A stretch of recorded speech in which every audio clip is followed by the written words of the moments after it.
A man dresses up as a scarecrow to escape the people chasing him, but the criminals end up shooting him dead. What no one knew was that the man and the scarecrow had fused into one, determined to get revenge on the men who killed him. That night, as one of the criminals was getting ready for bed, he heard a strange sound from the pig pen. He rushed out to check, but everything looked normal. Just then, he heard another noise coming from the barn. Thinking it was a thief, he walked over with a stick in his hand. But there was no one there. As he turned to head back inside, he was stunned to find a scarecrow standing in his home, realizing it might be a ghost. He ran to hide in the barn. He locked the door, thinking that would keep him safe, but the scarecrow was already on its way to him. The barn machinery suddenly started up by itself. Knowing he was in danger, he tried to run, but the door would not budge. A torrent of grain began pouring in and flooding the barn. He screamed for help with everything he had, but in the middle of the night, no one could hear him. In the end, he suffocated under the rising wave of grain. When the gang leader heard the news, he figured the dead man's mother was taking revenge. So that night, he broke into the old woman's house. He grabbed her from behind, covered her mouth, and choked her to death on the spot. To make it look like an accident, he turned on the gas. He meant to stage a random explosion.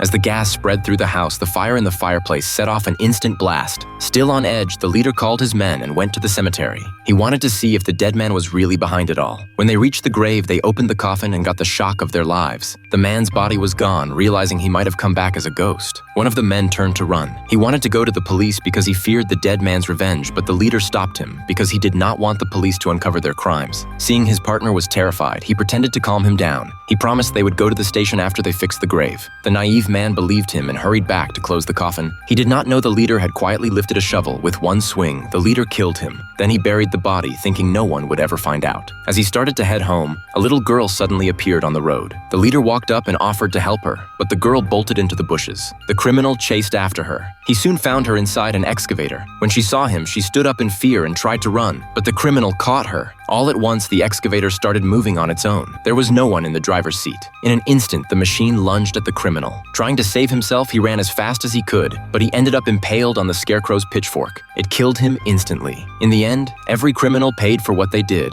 and the scarecrow wore a satisfied smile.